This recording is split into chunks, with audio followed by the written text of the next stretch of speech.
Welcome back to the best Dominion cards list. This is part 7, the worst cards costing 4. Rank 53, Scout from Intrigue. Yes, Scout is the worst card costing 4 again, there's no doubt about it. It has the lowest deviation in this list and it has a similar bad result as last time. Everyone voted it in the lower fourth and more than the half voted it last. Scout has its uses. You don't need to spend an action, but it isn't a cantrip, so it can really hurt your deck. If you're massively going green, this can be really nice as it makes your next turn better, but it's still not good. It has a nice synergy with, for example, Wishing Well, makes it a cheap lab, and of course it's great with dual type victory cards like Harem, Great Hall, and Nobles, which make Scout a lab or even better.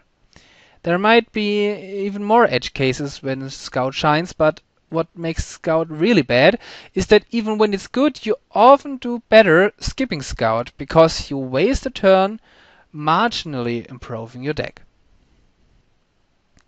Rank number 52, Thief from the base set. So Thief is still as bad as before. And again, there's no doubt. It has the second lowest deviation.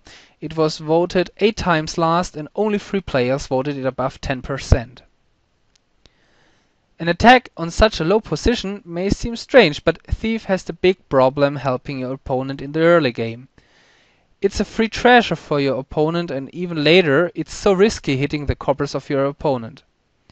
It's only use maybe in thin chapel decks or if you manage to play it multiple times per turn. And it gets better in 3 or 4 player games where you can minimize the risk of getting nothing and hitting coppers. In these games, it can be very good with gardens, for example. It can also be a nice counter against the Garden Gains Rush, dealing out curses with it, but it is still swingy and still a bad card. You don't want it early. In the later game, it's almost never worth a buy. Rank 51, Coppersmith from Intrigue. We're now making a big jump of nearly 10 percentage points, which shows that the last 2 cards were obvious. Coppersmith got more points than last time, but it's still third last. It has the 5th lowest deviation, but one big outlier. Yes, Coppersmith is very hard to rank because it's either clearly the worst card on the board or it's very dominating. As an opener, you may get to 6 or even 8 coins, but you also can draw only 1 copper, so it's very swingy as an opener and gets worse later.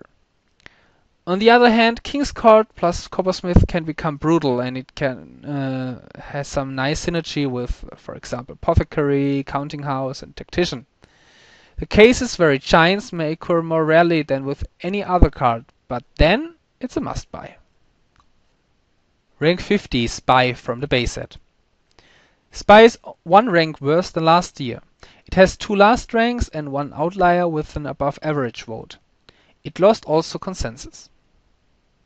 An attack that is a cantrip, that seems nice on the first look.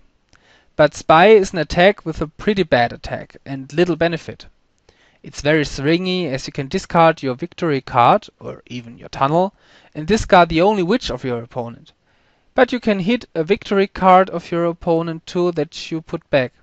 That's no change for your opponent, and he even may use that additional info for the next turn. You can add a spy in your drawing engine if you have a buy and money left and don't want more silver, but is rarely worth a buy. It's a cantrip that doesn't hurt your engine and can really shine in an engine with, for example, Jester, or any other engine that takes profit from knowing the top card of the opponent's deck. But the benefit it gives you is marginal, similar to Scout. And regarding the benefit of knowing your own top card, you rather have a cartographer for that. Rank 49, Talisman from Prosperity. Talisman switched places with Spy, but it was close. So it's 1 rank higher, but still it lost points. It has even 3 votes above average, but also 2 last ranks. There are very few cards for 4 coins you want in masses. Silk Road and Gardens may be an exception, but Talisman doesn't work with the victory cards. So there are even less cards you want for free with Talisman. Fool's Gold, Caravan, in some cases Throne Room, Conspirator and Tournament came to my mind, being the only cards with which makes Talisman a good buy, especially as an opener. You can build a village smithy engine quicker too, but this is rarely worth a Talisman buy since you need money too. But it shines especially with cost reducers like Quarry, Bridge and especially Highway. Play Highway, play Talisman, buy Highway, get one for free, that's nice. Talisman is also nice for a quick free pile ending. This works well with Bishop for example. Get many Talismans and then Bishops, trash Talismans for free victory points and try to free pile. But Talisman also can hurt very badly since the free extra card is not optional, so only buy Talisman if you really want cheap card in masses. And don't forget, if you're buying more expensive cards, you spend 4 coins for a copper. Rank 48 Treasure Map from Seaside. Treasure Map is also on the same rank as last year, ignoring Dark Ages. It has one really big outlier on the second rank, but also one last rank vote. In the unweighted ranking, it would be one rank higher. Treasure Map's power is undeniable. An early enabling can already decide a game. But you can hardly call it strategy going for Treasure Map. You really need enablers for that, like Warehouse, Chapel, Tactician, or the Watchtower Talisman combo. If you go for Treasure Map without such enablers, you totally rely on your luck. And losing against a totally luck-based enabling can really be frustrating. Of course it's strong, but it's hard to make it work. What makes it weak in general. Rank 47 Navigator from Seaside. Navigator lost a rank, but is only slightly worse than last time. It was voted 2 times last and 2 times above average. In the unweighted ranking, it would be below Treasure Map. Scout is at least non-terminal. Top decking the next 5 cards in a specific order is only nice if you have still an action left to draw a few of them. Because if you don't do that, you draw all 5 cards no matter in what order you put them back. The discarding option is nice to minimize shuffle luck and to get a half Chancellor effect, but still it is terminal and most of the time there are better terminal cards on the board. At least it gives you 2 coins. The best use may be to enable Tunnel's reaction. Rank 46 Rats from Dark Ages. This is the first Dark Ages card and therefore it has still a high deviation. It was 4 times voted above average and would be 1 rank higher in the unweighted ranking. Rats is Donald X. Vaccarino's favorite card. It can replace bad card with bad cards. So why do you want them?